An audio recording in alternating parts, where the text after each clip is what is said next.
18 سے 27 سال کی عمروں کے درمیان کے 4 کروڑ 10 لاکھ لوگ اس سال نومبر میں ووٹ دینے کے اہل ہو جائیں گے۔ تجزیہ کار کہتے ہیں کہ ان سے صدارتی الیکشن کے نتائج پر اثر پڑے گا، مگر ان کی عمر کی وجہ سے نہیں بلکہ اس وجہ سے کہ وہ ہیں کون۔ آبادی میں بیبی بومرز یا 1946 سے 1964 کے درمیان پیدا ہونے والے افراد کی نسبت نوجوان نسلی طور پر زیادہ تنوع رکھتے ہیں۔ ان میں سے نصف کے قریب جین زی نوجوان غیر سفید فام ہیں، جن میں تقریباً 5واں حصہ خود کو LGBTQ کہتے ہیں۔ ہم ایک بڑی متنوع نسل کی بات کر رہے ہیں، نہ صرف ان کی شناخت کے لحاظ سے بلکہ ان کے پس منظر، تجربات اور نظریات کے لحاظ سے بھی۔ 2024 کے صدارتی انتخابات میں نئے اہل ووٹرز اور جین زی میں نصف نوجوان غیر سفید فام ہیں۔ تاریخی طور پر بڑی عمر کے لوگوں کی نسبت نوجوان بہت کم ووٹ دیتے ہیں، لیکن یہ جنریشن خود کو اس عمر کی دیگر جنریشن سے سیاسی طور پر زیادہ فعال ظاہر کر رہی ہے۔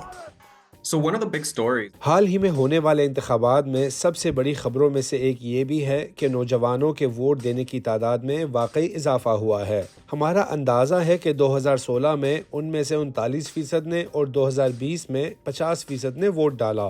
جب بات ہو کانگریس کے وسط مدتی انتخابات کی، وہ انتخابات جب مقابلہ صدر کے انتخاب کا نہیں ہوتا، آج کے نوجوان اس وسط مدتی انتخابات میں جب وہ پہلی مرتبہ ووٹ دینے کے اہل ہوئے تو پہلی جنریشنز کے مقابلے میں زیادہ فعال تھے۔ سن 2022 میں جن زی کی ووٹ دینے کی شرح اس سے پہلے کی جنریشنز کے پہلے وسط مدتی انتخابات میں ووٹ دینے سے زیادہ رہی۔ 2022 میں 28.4% جن زی یعنی 18 سے 24 سال کے نوجوانوں نے ووٹ دیا۔ 2006 میں 23% ملینیلز نے ووٹ دیا۔ 1990 میں 23.5% جن زی نے ووٹ دیا۔ 1974 میں 27.9% بیبی بومرز نے اپنے دوسرے وسط مدتی الیکشن میں ووٹ دیا۔ 1972 سے پہلے کی مردم شماری کے تحت ووٹنگ کے اعداد و شمار فراہم نہیں کیے گئے۔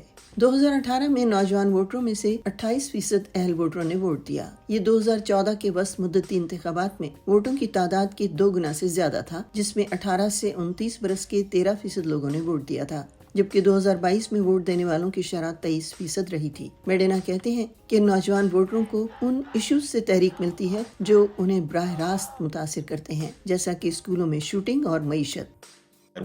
ہم نوجوانوں کی اس نسل کی بات کر رہے ہیں جنہوں نے اپنی طاقت، تبدیلی کی اپنی خواہش کو مجتمع کیا اور بیلٹ باکس اور اس سے آگے بھی بہتر کارکردگی کا مظاہرہ کیا۔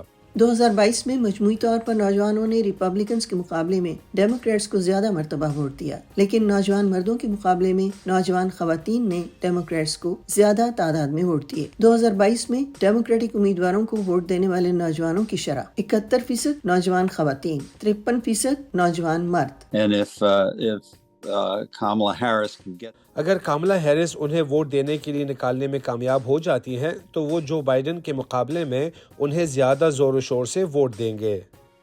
تجزیہ کار کہتے ہیں اگر نوجوان ووٹ نہ دیتے تو 2022 کے وسط مدتی انتخابات میں ریپبلکنز تمام نشستیں جیت جاتے۔ 2024 کے صدارتی انتخابات سے پہلے رائے عامہ کے حالیہ جائزوں سے ظاہر ہوتا ہے کہ نائب صدر کاملا ہیرس نوجوان ووٹروں میں سابق صدر ڈونلڈ ٹرمپ سے زیادہ مقبول ہیں۔